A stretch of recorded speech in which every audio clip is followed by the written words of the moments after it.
Encontré a mi novio con mi hermana, y toda mi familia lo sabía desde hace un año. El martes 4 de marzo llegué a casa de mis padres sin avisar. Nada inusual, lo hacía seguido. Vivo a 15 minutos. Tenía ropa en la secadora de mi mamá y necesitaba recogerla antes de que se arrugara toda. Entré con mi llave, saludé. No hubo respuesta. Pensé que no había nadie. Subí al cuarto de mi hermana Elena para asomarme, porque a veces se quedaba dormida con los audífonos puestos y no escuchaba nada. Abrí la puerta. No voy a describir lo que vi con detalle porque todavía, casi 2 semanas después, cuando cierro los ojos con fuerza, puedo ver esa imagen y el estómago se me revuelve de una forma que no tiene nombre. Lo que sí puedo decir es que mi novio, Adrián, con quien llevaba 3 años de relación, estaba en el cuarto de mi hermana y no estaban hablando. Adrián tiene 30 años. Elena tiene 24, son 3 años menores que yo. Mientras yo estaba enamorada de ese hombre, confiándole mis miedos más profundos, construyendo con él una historia que yo creía real, él estaba construyendo otra historia en paralelo, a 3 minutos de distancia, en el cuarto de la persona con quien me crié. Me quedé paralizada en el umbral de esa puerta durante lo que debieron ser 3 segundos, pero se sintieron como 1 hora completa. El cerebro humano tiene una capacidad extraña para registrar detalles en los momentos de shock. Recuerdo el olor a colonia de él, que yo reconocía porque era la misma que le había regalado en su cumpleaños. Recuerdo que había una vela encendida en el buró. Una vela como si fuera romántico, como si aquello mereciera luz suave y atmósfera. No gritando lloré, me fui. Bajé las escaleras, recogí mi ropa de la secadora, salí de la casa y manejé de vuelta a mi departamento con una calma que ahora entiendo como shock puro. El tipo de calma que precede a un derrumbe total. Adrián me llamó 14 veces esa noche. Elena me mandó 8 mensajes. No contesté ninguno. Me senté en el piso de mi baño con la espalda contra la tina y estuve ahí, no sé cuánto tiempo, procesando algo que mi mente se negaba a procesar completamente. Al día siguiente, mi mamá me llamó. Y aquí es donde la historia deja de ser sobre una infidelidad y se convierte en algo mucho más grande. Mi mamá, Mónica, me llamó no para preguntarme cómo estaba. Me llamó para explicarme la situación, sus palabras explicarme la situación. Como si yo fuera una niña pequeña que había malinterpretado algo. Me dijo, con una voz extrañamente tranquila, que ella sabía lo de Adrián y Elena desde hacía tiempo, que lo habían estado manejando en familia, que era una situación delicada, que Elena y Adrián se habían enamorado de verdad y que ella y mi papá habían decidido no intervenir para no causar más daño. Creo que en ese momento algo se rompió dentro de mí que no tiene reparación. Pregunté cuánto tiempo. Me dijo que desde hacía aproximadamente un año. 365 días en los que yo seguí yendo a esa casa a cenar los domingos. 365 días en los que mi mamá me preguntaba cómo iba mi relación con Adrián y asentía sonriendo mientras yo le contaba cosas bonitas. 365 días en los que mi papá, Ricardo, le daba la mano a Adrián al despedirse y lo llamaba muchacho con esa camaradería que los hombres de su generación tienen cuando aprueban a alguien. 365 días en los que mi hermana me abrazaba, me preguntaba por mis proyectos, me pedía consejos de trabajo, me decía que me quería. Todos sabían a mis padres. Mi tía Silvia, la hermana de mi mamá, con quien yo hablo seguido y a quien considero una de mis personas de confianza. Mis primos Mateo y Carla, que son mis amigos más cercanos, además de familia, todos sabían y nadie dijo nada. Me miraron a los ojos durante un año entero. Me vieron enamorada, vulnerable, confiada y no dijeron nada. Le pregunté a mi mamá por qué. ¿Por qué no me dijeron? Me dijo algo que llevo 2 semanas rumiando sin poder dejar de hacerlo, porque no queríamos hacerte daño. Lucía, sabíamos que te ibas a lastimar mucho. Colgué el teléfono, no he vuelto a hablar con ninguno de ellos desde entonces. Estoy escribiendo esto porque necesito sacarlo de mi cabeza, porque llevo 12 días cargando esto sola, sin poder dormir bien, sin poder comer bien, alternando entre una rabia sorda que no sé a dónde dirigir y una tristeza tan pesada que a veces me cuesta levantarme de la cama, porque hay una pregunta que no me puedo sacar de la cabeza y que me parece la más cruel de todas las que he tenido que hacerme. ¿Qué hice yo para que ninguno de ellos pensara que merecía saber la verdad? Han pasado 19 días desde que abrí esa puerta. 19 días que se han sentido como un año comprimido en el cuerpo. He dormido mal y comido peor. He tenido más conversaciones con las paredes de mi departamento que con personas reales. Una amiga, Sofía, que es de las pocas personas que sabe todo, ha venido a verme 3 veces esta semana. Mi trae comida o se sienta conmigo. No me presiona a hablar si no quiero. Eso me ha salvado más de lo que ella sabe. Pero necesito contar lo que pasó estos días, porque hay cosas que no procesé bien en la primera parte y que ahora veo con más claridad. Con esa claridad fría y un poco brutal que viene cuando el shock inicial empieza a disiparse y queda solo la realidad sin filtros. El jueves de la semana pasada, mi prima Carla se presentó en mi departamento sin avisar. Carla tiene 25 años. Siempre hemos sido cercanas, nos conocemos desde niñas. Cuando abrí la puerta y la vi, mi primer instinto fue cerrarla, pero algo me detuvo, quizás la curiosidad, quizás el agotamiento de sostener tanto peso sola. La dejé entrar. Lo que me dijo en la siguiente hora reorganizó completamente la forma en que entiendo lo que pasó. Carla me contó que ella no quería saber, que su mamá, mi tía Silvia, le había comentado lo de Adrián y Elena hace como 8 meses, en una conversación casual, como si fuera chisme de familia menor. Que Carla sintió que debía decirme, pero que cuando intentó sacarlo en la conversación con la familia, mi mamá le pidió explícitamente que no dijera nada, que era un asunto de la familia nuclear, que ellos lo estaban manejando. Lo que Carla me explicó, con una vergüenza genuina que yo pude ver en su cara, es que había una narrativa instalada dentro de la familia, aunque Elena y Adrián eran el verdadero amor, que había sido una cosa que simplemente pasó, que mi mamá había decidido proteger esa relación porque Elena supuestamente nunca había sido tan feliz, y que yo, en la lógica de esa narrativa, era un daño colateral que eventualmente lo entendería. Daño colateral. Yo, la hija mayor, la que se fue a estudiar fuera para no ser una carga, la que mandaba dinero cuando podía, la que llamaba todos los domingos aunque tuviera trabajo encima, la que nunca pedía demasiado porque tenía miedo de ser demasiado,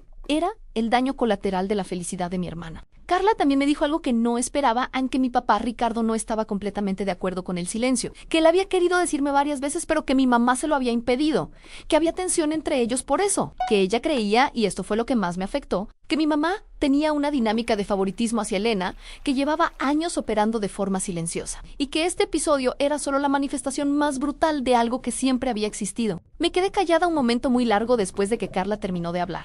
No voy a mentir, una parte de mí quiso defenderme de esa observación, decir que no, que mi mamá nos quería igual a las dos, que Carla exageraba, pero no pude, porque si soy honesta, si me permito ser honesta de verdad, hay cosas que siempre supe y nunca quise nombrar. La forma en que mi mamá justificaba cualquier error de Elena, pero analizaba los míos. La forma en que mis logros eran celebrados con orgullo, pero los de Elena eran celebrados con devoción. La forma en que cuando había conflicto entre nosotras dos, yo era siempre la que debía ser más madura porque yo era la mayor, a mayor. ¿Cuánto peso cargué en ese título sin darme cuenta? ¿Cuántas veces callé porque yo era la mayor y debía entender? ¿Cuántas veces ceder era mi responsabilidad automática? Y ahora, en la manifestación más extrema de esa dinámica, ¿ceder significaba perder a mi novio? ¿A mi hermana? Y la imagen completa que tenía de mi familia, todo al mismo tiempo, sin que nadie me preguntara si yo podía con eso. El viernes me llegó un mensaje de Adrián, no lo abro desde hace días, pero el preview era visible en Lucía, sé que no quieres hablar,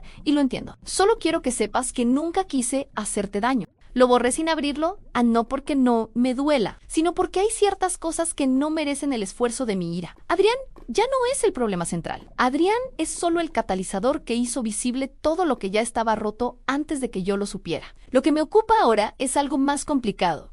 ¿Qué hago con mi familia? Porque hay una diferencia entre perder a un novio y perder a tu familia. La ruptura amorosa tiene un guión más o menos conocido en dolor, tiempo, distancia, cicatrices, reconstrucción. Es devastador, pero tiene una forma reconocible. Esto otro no tiene forma. No hay manual para cuando descubres que las personas que te criaron eligieron activamente no protegerte. Sigo sin tener respuesta, pero al menos esta semana logré nombrar algunas cosas que antes no podía. 28 días. Ya es casi un mes. Hay algo que no anticipé cuando empezó todo esto. Que el dolor, en lugar de volverse más manejable con el tiempo, a veces se vuelve más nítido. Como cuando una herida al principio te duele de forma difusa y confusa, y luego, conforme sana o conforme se infecta, empieza a doler en un punto exacto. Yo estoy en esa etapa. Ya no me duele todo al mismo tiempo. Me duele en puntos específicos, con nombres específicos, en momentos específicos. Me duele mi mamá los domingos por la noche, que era cuando la llamaba. Me duele Elena cuando veo algo gracioso. Y mi primer instinto es mandárselo. Me duele Adrián a las 11 de la noche, que era cuando hablábamos y habíamos estado separados todo el día. Empecé terapia hace 10 días. Lo digo porque sé que es importante decirlo, no como performance de salud mental, sino porque ha sido lo único que ha evitado que me pierda completamente en esta historia. Mi terapeuta se llama Beatriz, tiene como 45 años, un tono de voz que no juzga nada. Y la semana pasada me dijo algo que llevo días procesando a Lucía. No tienes que decidir nada todavía, ni sobre tu familia, ni sobre el perdón, ni sobre el futuro. Tu única tarea ahora mismo es no tomar decisiones desde el dolor agudo. Tiene razón, lo sé intelectualmente. Aplicarlo es otra cosa, porque esta semana pasó algo que me puso a prueba exactamente en ese punto.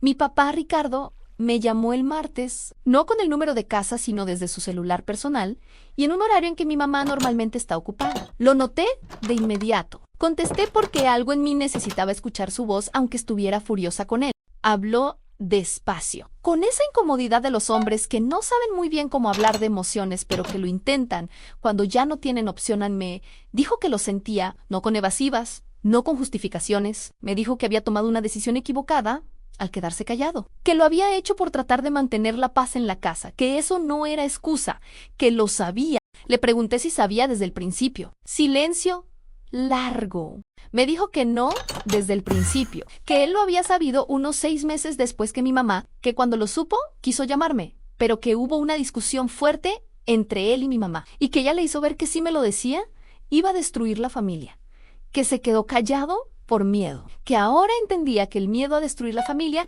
ya había destruido algo igual de importante, a mi confianza en ellos. Estuve a punto de colgar 3 veces durante esa llamada, pero no lo hice, no porque lo haya perdonado, sino porque escuché algo en su voz que no puedo ignorar. Vergüenza real, no la vergüenza performativa de quien quiere quedar bien, sino la vergüenza profunda de alguien que sabe que falló en algo fundamental. Eso no arregla nada, pero cambia algo en mí, no hacia él todavía, sino hacia mí misma, porque me di cuenta de que yo quiero entender, que mi rabia es real y válida, pero que debajo de la rabia hay una niña de 27 años que quiere entender por qué las personas que ama tomaron las decisiones que tomaron. Con mi mamá es diferente. Con mi mamá no hay versión de esta conversación que yo pueda imaginar todavía, porque lo que hizo mi papá fue cobardía. Y la cobardía duele, pero es comprensible de alguna forma humana. Lo que hizo mi mamá fue una decisión activa, sostenida en el tiempo, de proteger la felicidad de una de sus hijas a costa de la dignidad de la otra. Eso no lo puedo nombrar todavía sin que se me cierre la garganta. Elena me mandó una carta real, escrita a mão que llegó por correo. La leí. No voy a compartir el contenido completo porque hay cosas que todavía me pertenecen solo a mí. Pero sí puedo decir que leyéndola me di cuenta de algo. Elena sabe perfectamente lo que hizo. No hay en esa carta ningún intento de minimizarlo. Hay culpa real, hay dolor real, hay una persona que eligió algo que quería a costa de su hermana y que ahora carga con eso. Eso no me devuelve nada. No me devuelve el año que perdí, no me devuelve las noches que dormí tranquila sin saber lo que pasaba, no me devuelve la imagen de mi familia que tenía antes de ese martes. Pero hace algo con la pregunta que me ha estado comiendo viva desde el principio. ¿Lo hicieron porque yo era mala? ¿Porque no merecía la verdad? La respuesta, estoy empezando a entenderlo, es no. No lo hicieron porque yo fuera mala. Lo hicieron porque eran cobardes, o egoístas, o estaban atrapados en dinámicas que no supieron cómo romper. Eso no lo hace menos doloroso, pero sí me saca de esa narrativa horrible en la que yo era la causa de mi propio daño. Sigo sin saber qué voy a hacer con todo esto, pero esta semana, por primera vez, pude comer una comida completa sin que se me hiciera nudo en el estómago. Eso cuenta 43 días. No sé cómo empezar esta parte porque lo que pasó en los últimos 15 días tiene capas que todavía estoy procesando, y hay algunas que me llenan de una satisfacción que me da un poco de vergüenza admitir, y otras que simplemente me entristecen de una forma limpia y final. Voy a empezar por lo más difícil. Adrián y Elena terminaron. Me enteré por Carla, que se enteré por mi tía Silvia sin querer. Al parecer, Adrián, con esa capacidad devastadora que tienen ciertos hombres para ser exactamente quienes son en todo momento, no aguantó la presión de lo que se había armado, porque resulta que no éramos solo yo la afectada. Cuando todo salió a la luz y yo desaparecí del mapa familiar, algo en el equilibrio de esa dinámica se rompió. Sin yo como telón de fondo, sin la tensión del secreto como pegamento, lo que Adrián y Elena tenían se empezó a deshilachar. Carla me contó, con mucha delicadeza, que Adrián había intentado contactar a otras personas de nuestro círculo cercano en los días posteriores.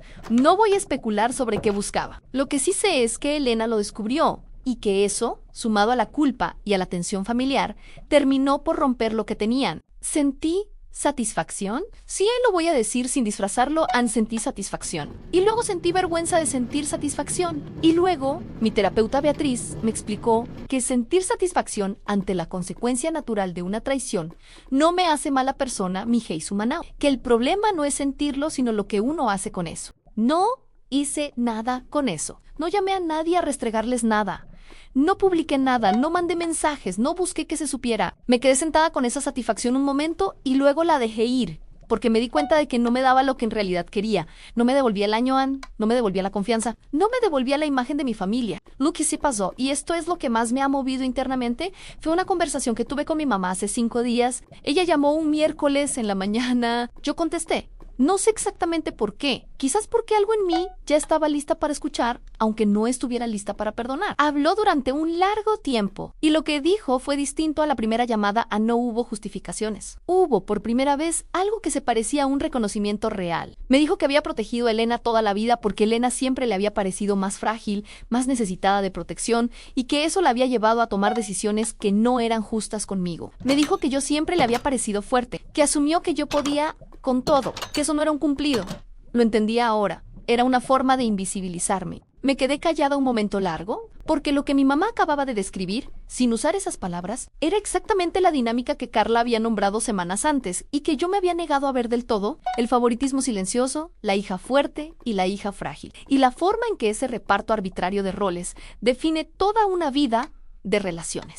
No lloré en esa llamada. Lloré después, sola, durante como 20 minutos, y fue un llanto diferente a los anteriores. No era de rabia, era algo más parecido al duelo, porque hay una diferencia entre perder algo por traición y perder algo porque descubriste que nunca fue exactamente lo que creías. Ambas duelen, pero la segunda tiene una calidad diferente, más definitiva, más tranquila, más triste, de una forma que no necesita gritos. ¿Dónde estoy ahora? Sigo sin ver a mi mamá en persona. Sigo sin hablar con Elena, Ann, con mi papá. He tenido 2 llamadas cortas, cuidadosas, que no resuelven nada, pero que se sienten como el primer intento real de construir algo que quizás algún día sea diferente a lo que era antes. No sé si quiero reconstruir con mi mamá todavía. No sé, supongo. No sé si el daño tiene el tipo de forma que permite reconstrucción. Lo que sí sé, y esto lo aprendí en estos 43 días de una forma que no esperaba aprender nada, soy más fuerte de lo que creía. Y eso ya no me parece solo un rol que me asignaron. Ahora me parece algo que elegí en silencio, día a día, sin que nadie me lo reconociera, y que sigue siendo mío aunque todos los demás lo hayan ignorado. Sobre Adrián no hay nada que decir. Ese capítulo está cerrado de una forma que ni siquiera duele ya de forma activa. Es más bien una cicatriz que todavía está fresca pero que ya tiene forma. Lucky, quiero, si alguien está leyendo esto y se reconoce en alguna parte, es decirte esto. Ann, el dolor de una traición familiar es distinto al dolor de cualquier otra pérdida, porque ataca el lugar donde más te sentías seguro. No hay ninguna forma de procesarlo rápido, no hay ningún truco, solo hedgeos y decisiones pequeñas.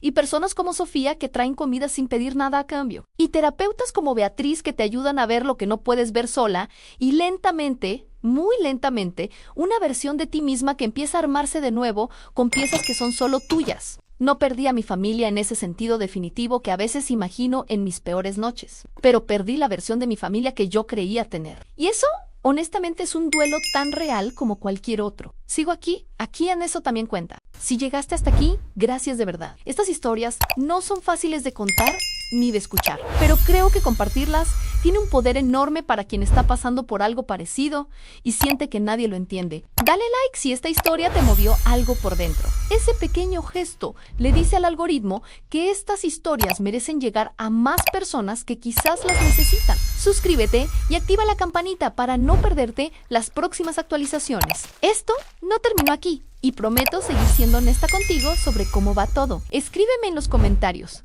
¿Has vivido algo parecido? ¿Cómo lo procesaste? Este espacio es tuyo también. Nos vemos en el próximo video.